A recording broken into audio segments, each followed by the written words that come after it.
Hello friends, welcome back to my channel. आज हम यहाँ पर बात करेंगे बैंकिंग के रिलेटेड वीडियो की। इसमें हम टाइप्स एंड उनके फंक्शंस के बारे में बात करेंगे। ये हमारा सेकंड पार्ट है। फर्स्ट पार्ट हमने ऑलरेडी डिस्कस कर लिया है। अगर आपने नहीं देखा है तो प्लीज़ चैनल पे जाके उसको ज़रूर देख लीजिएगा। स्टार्ट करते हैं। अगर आप चैनल पे नए हैं तो प्लीज़ चैनल को सब्सक्राइब कर लीजिए, साथ ही साथ बेल आइकन पे क्लिक भी ज़रूर कीजिएगा ताकि आने वाले वीडियो का नोटिफिकेशन आप तक पहुँच पाए। स्टार्ट करते हैं आज की इस वीडियो को। फर्स्ट क्वेश्चन देखिए, at which one of the following rate the central bank lends to bank against government securities. अब आपको बताना है किस रेट पे सेंट्रल बैंक को गवर्नमेंट सिक्योरिटीज के अगेंस्ट लोन प्रोवाइड करती हैं। Repo rate, reverse repo rate, bank rate या फिर एसएलआर। एसएलआर आप जब समझते होंगे इसको, स्टैट्यूटरी लिक्विडिटी रेशियो। बताइए क्या होगा आंसर।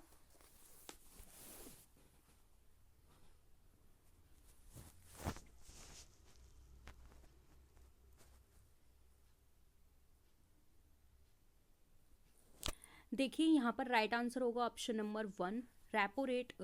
इसका राइट आंसर है। रेपो रेट वो रेट होती है जिस पर central bank other commercial bank को सिक्योरिटी के अगेंस्ट लोन प्रोवाइड करती हैं। बैंक रेट भी सेम होती है, लेकिन बैंक रेट में सिक्योरिटीज़ नहीं दी जाती हैं, रेपो रेट में सिक्योरिटीज़ होती हैं। ठीक है, तो आप ऐसे समझ सकते हैं, बैंक रेट में भी सेंट्रल बैंक कॉमर्शियल बैंक को लोन देती है और रेपो रेट पर भी सेंट्रल बैंक कॉमर्शियल बैंक को लोन देती हैं। बट रेपो रेट में सिक्योरिटीज़ ज़रूरी होती हैं और बैंक रेट में सिक्योरिटीज़ ज़रूरी नहीं होती हैं। ठीक है, नेक्स्ट क्वेश्चन देखिए, at which one of the following is not the fund based business of commercial bank.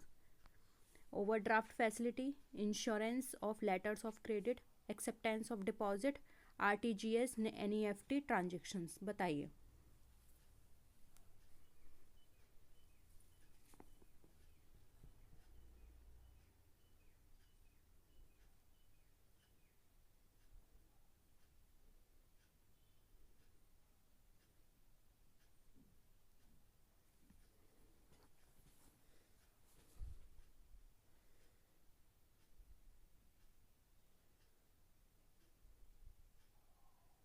बताइए,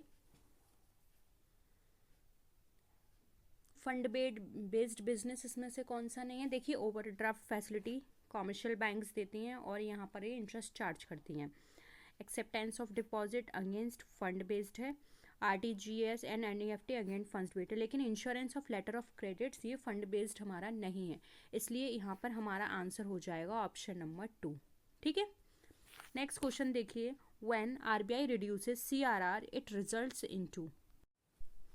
बताइए क्या होगा। ऑप्शंस हैं हमारे, increase in lendable resources, decrease in lendable resources, decrease in deposits, increase deposits. बताइए, जब RBI CRR जो कि हमारा कैश रिजर्व रेशियो होता है वो रिड्यूस करती है तो इसका क्या रिजल्ट निकल कर आता है।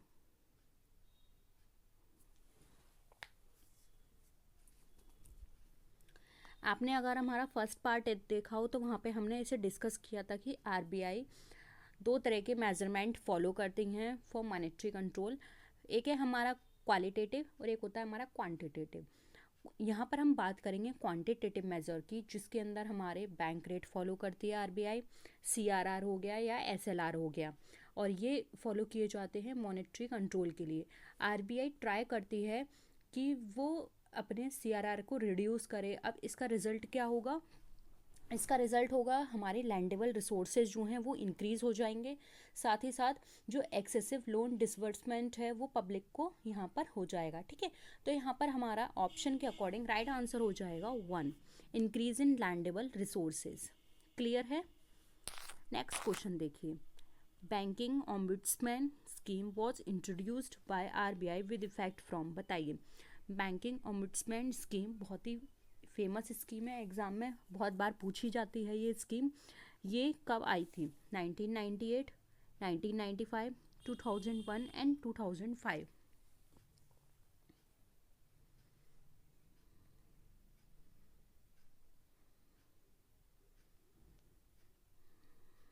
आंसर करिए। देखिए, बैंकिंग ओम्बुड्समैन स्कीम जो है वो फर्स्ट टाइम इंट्रोड्यूस की गई थी आरबीआई के द्वारा इन द ईयर 1995। ऑप्शन 2 यहाँ पे हमारा करेक्ट है। ये जो स्कीम है ये हमारी एक तरह से इनएक्सपेंसिव फोरम होती है बैंकिंग कस्टमर के लिए, उनके जो भी कंप्लेंट्स होती हैं उसको रिजोल्व करने के लिए। लेकिन ये सर्टेन सर्विसेज से ही रिलेटेड होती हैं। ये जो स्कीम हुई थी ये हमारे अंडर सेक्शन 35 सबसेक्शन ए के अंदर इसको इंट्रोड्यूस किया गया था बैंकिंग रेगुलेशन एक्ट 1949 के तहत। और अभी हमने बात की, ये जो स्कीम आई थी 1995 में आई थी। प्रेजेंटली ये जो बैंकिंग ओम्बुड्समैन स्कीम है 2006 से ऑपरेशन में है। ठीक है, यानी कि स्कीम तो आ गई थी लेकिन ऑपरेशन इसका 2006 से हुआ था। ठीक है,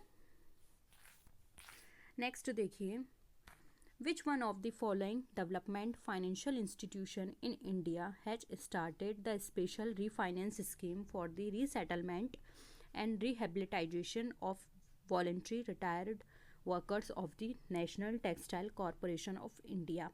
ऑप्शंस हैं IDBI, SIDBI, ICICI या फिर नन ऑफ दी अबव। बताइए।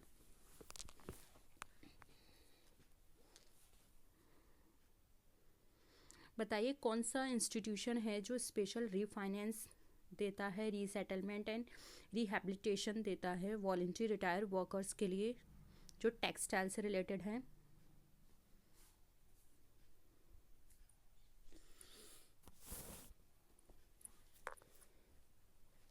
देखिए, इस तरह की फैसिलिटीज़ जो है वो दी जाती है IDBI के द्वारा। IDBI का फुल फॉर्म है industrial development bank of India. ये इस्टेब्लिश हुई थी जुलाई 1964 में। ठीक है, as a wholly owned subsidiary of Reserve Bank. लेकिन ये एक ऑटोनॉमस बॉडी बन गई फेब 1976 में। ठीक है, ये भी पूछा जा सकता है कि ऑटोनॉमस बॉडी कब बनी, तो नोट कर लीजिए। और जब इसका फॉर्मेशन हुआ था तब ये रिफाइनेंस कॉरपोरेशन हैंडल करती थी इंडस्ट्री इस्टेब्लिशमेंट के लिए। प्रेजेंटली यूटीआई और small industry development bank of India, जिसको हम बोलते हैं सिडबी, ये इसकी सब्सिडरीज़ हैं। ठीक है, और ये एक तरह से इंकरेजमेंट देती है टेक्सटाइल वर्कर्स को, जूट इंडस्ट्रीज़ को, for taking up technology upgradation and modernisation programmes. ठीक है, उनको ये प्रोवाइड करती है फैसिलिटी जिससे कि वो टाइमली उसको एक्सेस कर पाए, एडिक्वेट कैपिटल उनके पास हो। गवर्नमेंट ऑफ इंडिया मेनली इस चीज़ पे बहुत ज़्यादा फोकस करती है। एक time bound technology upgradation scheme भी इसके लिए लाई गई जिससे कि वो कम टाइम में अपनी ज़्यादा से ज़्यादा प्रोडक्ट को इंट्रोड्यूस करें। ठीक है, तो ये इस तरह से काम करती है। तो राइट आंसर हो जाएगा हमारा ऑप्शन नंबर 1। नेक्स्ट है interest earn by a depositor against with a commercial bank for custodial service. Option है is a fund based income, is a fee based income, is a combination of funds and B fee based system, is a commitment based gain। बताइए।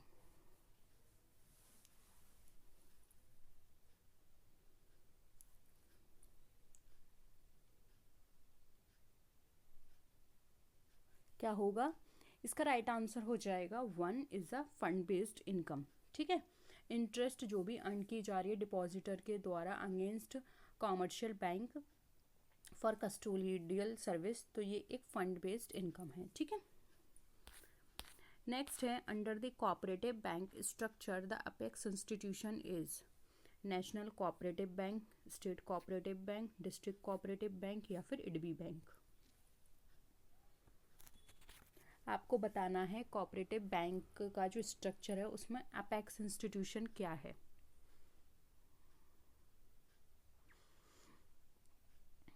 क्या होगा answer? देखिए, जो cooperative banks हैं आप सबको पता है ये इस्टेब्लिश की गई थी to provide credit for agriculture and allied activities in rural areas. India की बात करें तो ये जो बैंक्स हैं ये इस्टेब्लिश हुई थी एक एक्ट के द्वारा जो कि कोऑपरेटिव सोसाइटी एक्ट 1912 है। डिफरेंट स्टेट में इसको इस्टेब्लिश किया गया था। इसका जो स्ट्रक्चर है वो 3 टायर में है। फर्स्ट आता है हमारा स्टेट, ठीक है, स्टेट कोऑपरेटिव बैंक जो कि अपेक्स इंस्टीट्यूशन भी है, कंसर्न स्टेट का होता है। सेकंड आता है हमारा सेंट्रल या फिर डिस्ट्रिक्ट कोऑपरेटिव बैंक जो कि डिस्ट्रिक्ट लेवल पे काम करता है। सेंट्रल से आप इसको लार्ज मत समझना, सेंट्रल होता है डिस्ट्रिक्ट लेवल पे। फिर थर्ड आता है हमारा प्राइमरी, ठीक है, थर्ड हो गया प्राइमरी क्रेडिट सोसाइटीज जो कि विलेज लेवल पे काम करती हैं। तो स्टेट हमारा स्टेट लेवल पे, सेंट्रल हमारा डिस्ट्रिक्ट लेवल पे, और प्राइमरी हमारा किस पे काम करता है, विलेज लेवल पे, ठीक है। तो यहाँ पे एपेक्स की बात की गई है, यानी कि सबसे ऊंची संस्था, तो वो हो गई हमारी स्टेट। तो देखिए ऑप्शन के अकॉर्डिंग यहाँ पे हमारा राइट आंसर हो जाएगा 2, state cooperative banks is the apex institution of cooperative bank structure, ठीक है। नेक्स्ट आइए, अब आपको बताना है the repo rate and reverse repo rate are resorted by RBI as a tool of credit control, settlement systems, currency management या फिर liquidity control. क्या होगा?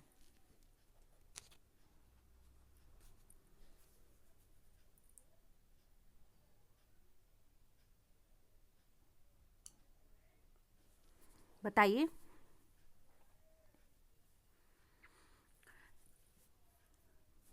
देखिए आरबीआई अपनी लिक्विडिटी को कंट्रोल करने के लिए 2 रेट फॉलो करती हैं, एक है रेपो रेट, दूसरा है रिजर्व रेपो रेट।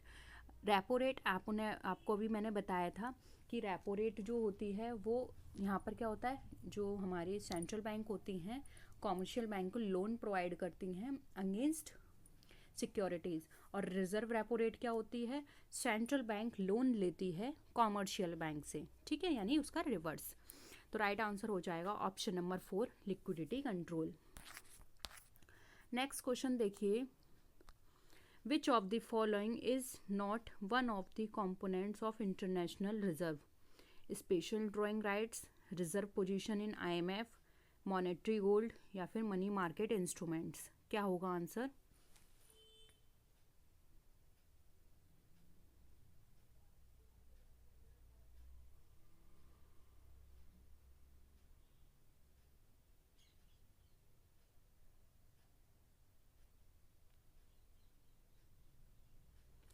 देखिए इंटरनेशनल रिजर्व के अगर हम मेन कॉन्स्टिट्यूएंट्स या कंपोनेंट्स की बात करें तो उसमें आ जाता है हमारा gold fund, SDR, IMF, other foreign exchange assets, ये सारी चीज़ें आ जाती हैं, लेकिन मनी मार्केट इंस्ट्रूमेंट इसमें कंसिडर नहीं किया जाता है। ऑप्शन 4 यहाँ पे हमारा करेक्ट हो जाएगा, ठीक है। नेक्स्ट देखिए, reserve bank of India was nationalised on. अब रिजर्व बैंक ऑफ इंडिया आपको बताना है नेशनलाइज्ड कब हुई, जनवरी 26, 1948, जनवरी 1, 1949, जनवरी 26, 1950 या फिर जनवरी 1, 1956। बताइए।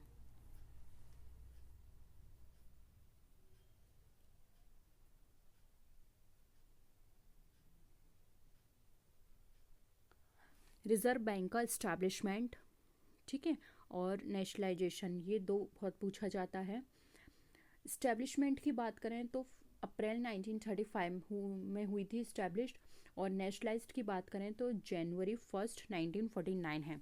तो ऑप्शन 2 यहाँ पे हमारा करेक्ट आंसर हो जाएगा।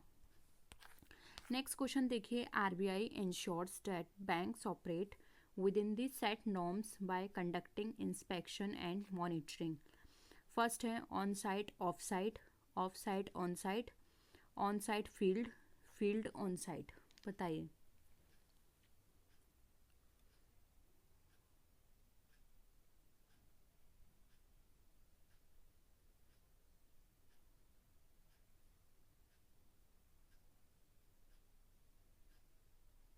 बताइए। देखिए जब भी हम इंस्पेक्शन की बात करते हैं तो इंस्पेक्शन हमारा ऑन साइट होता है और मॉनिटरिंग ऑफ साइट की जाती है, ठीक है। तो यहाँ पर हो जाएगा हमारा RBI ensures that bank operate within the set norms by conducting on site inspection and off site monitoring. Option 1 यहाँ पे हमारा करेक्ट है, ठीक है। नेक्स्ट है, when a customer by a letter has advised the bank not to honor or pay a particular check, such letter is called cancellation letter, garnishee letter, mandate letter या फिर none of the above.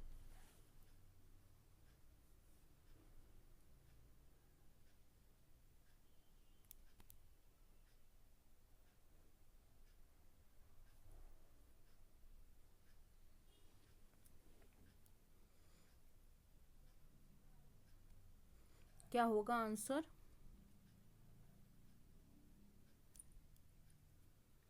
देखिए, जब कभी भी customer कोई भी check reject करता है बैंक को, ठीक है, तो अगर ये सजेस्ट किया जा रहा है लेटर के द्वारा कि वो उसको पे ना करे, तो इस लेटर को बोला जाता है रेमिटेंस एडवाइस लेटर, ठीक है, जो कि ऑप्शन में हमें कहीं भी गिवन नहीं है, इसलिए ऑप्शन 4 हमारा राइट आंसर हो जाएगा, नन ऑफ द अबव। ठीक है, नेक्स्ट देखिए, capital adequate norms declared in the year 1996 is applicable to foreign banks, cooperative banks, private sector banks, nationalised banks. बताइए।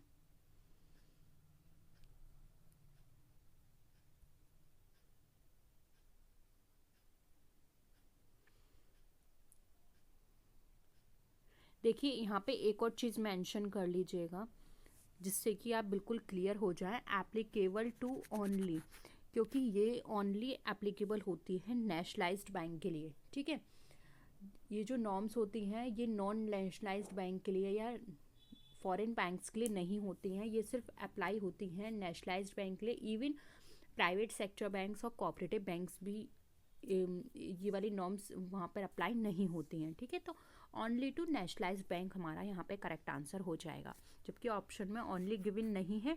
फिर भी ये मैंने आपको एक्स्ट्रा दे दी है इन्फॉर्मेशन, जिससे कि कभी फ्यूचर में क्वेश्चन पूछा जाए तो आपको याद रहे, ना ये फॉरेन बैंक्स में अप्लाई होती है, ना कोऑपरेटिव बैंक, ना प्राइवेट सेक्टर, ना ही नॉन नेशनलाइज्ड बैंक। ठीक है, नेक्स्ट देखिए, repo rate is the rate at which bank takes money from RBI, RBI takes money from banks, government take money from RBI, money is taken by one bank from another bank। बताइए।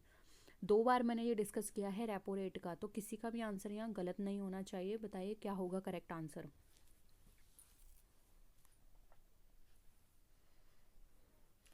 ये question 2009 and 2012 में पूछा गया है।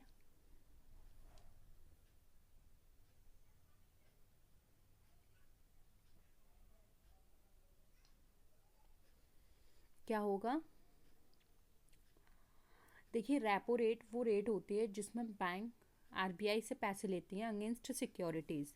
Correct answer हो जाएगा option number 1। ठीक है, नेक्स्ट है, आपको बताना है old name of which bank was imperial bank. Union bank of India, state bank of India, Punjab national bank, central bank of India. बताइए क्या आंसर होगा।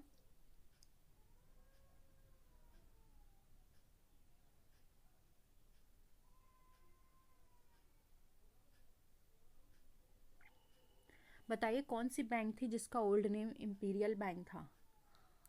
देखिए, इम्पीरियल बैंक 27 जनवरी 1921 में इस्टेब्लिश हुई थी।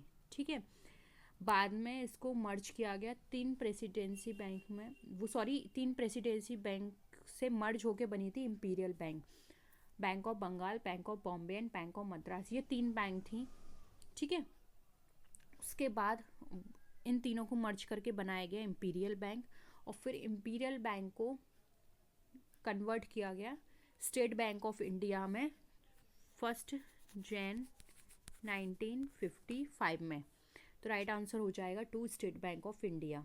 ठीक है, क्योंकि जब इम्पीरियल बैंक को नेशनलाइज किया गया था तो वहाँ पर उसका नाम भी बदल दिया गया था, स्टेट बैंक ऑफ इंडिया वहाँ पे इसका नाम रखा गया था।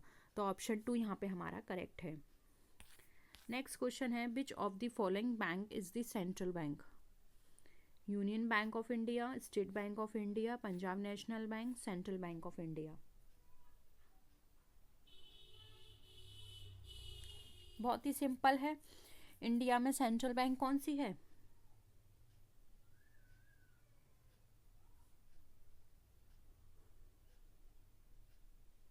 इसमें देखिए ऑप्शन में नहीं दिया हुआ है, सेंट्रल बैंक की जगह कर दिए रिजर्व बैंक ऑफ इंडिया, ठीक है।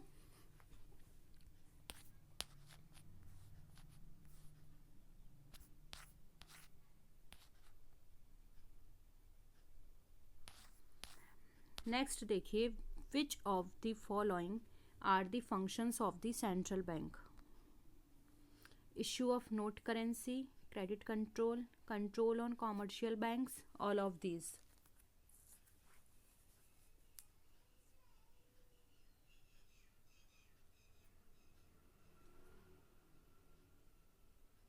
बताइए।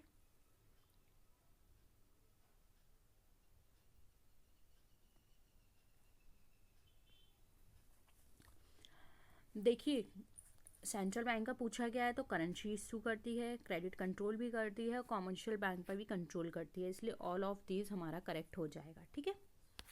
नेक्स्ट है, bank rate is determined by. Bank rate किसके द्वारा डिटरमाइन की जाती है? रिजर्व बैंक के द्वारा, government of India, state bank, sorry state government, या ऑल ऑफ दीज? बताइए।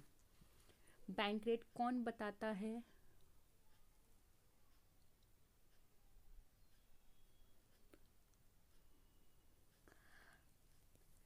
बैंक रेट डिटरमाइन की जाती है रिजर्व बैंक ऑफ इंडिया के द्वारा, ठीक है।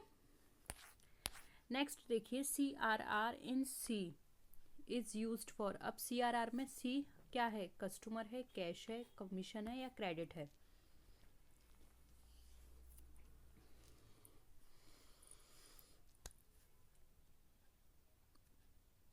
देखिए, ये क्वांटिटेटिव मेथड है और CRR जो है उसमें C हमारा स्टैंड करता है कैश से, ठीक है। ऑप्शन 2 यहाँ पे करेक्ट है।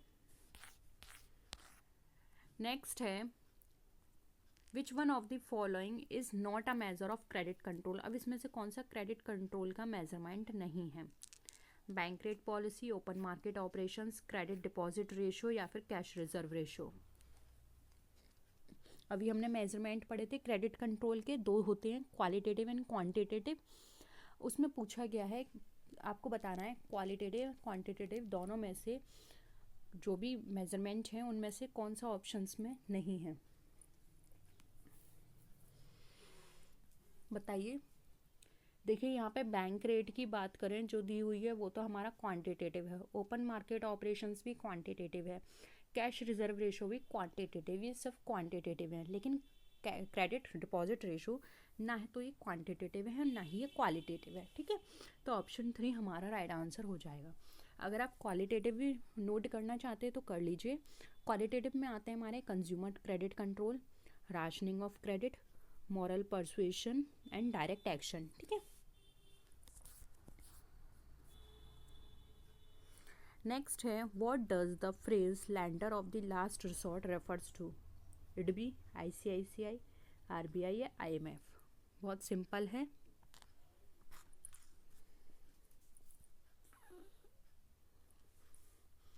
Lender of the last resort यानी कि जब कोई नहीं होता तब वो हेल्प करे, वो कौन है?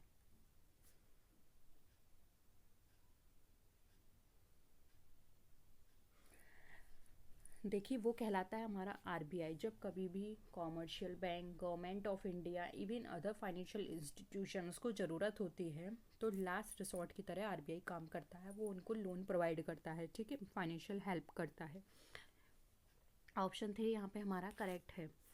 तो आज के यही क्वेश्चंस थे। होप आपको सारे क्वेश्चंस क्लियर हैं। ये टॉपिक आपका कंप्लीट हो गया, आपको सारे क्वेश्चंस क्लियर हो गए हैं।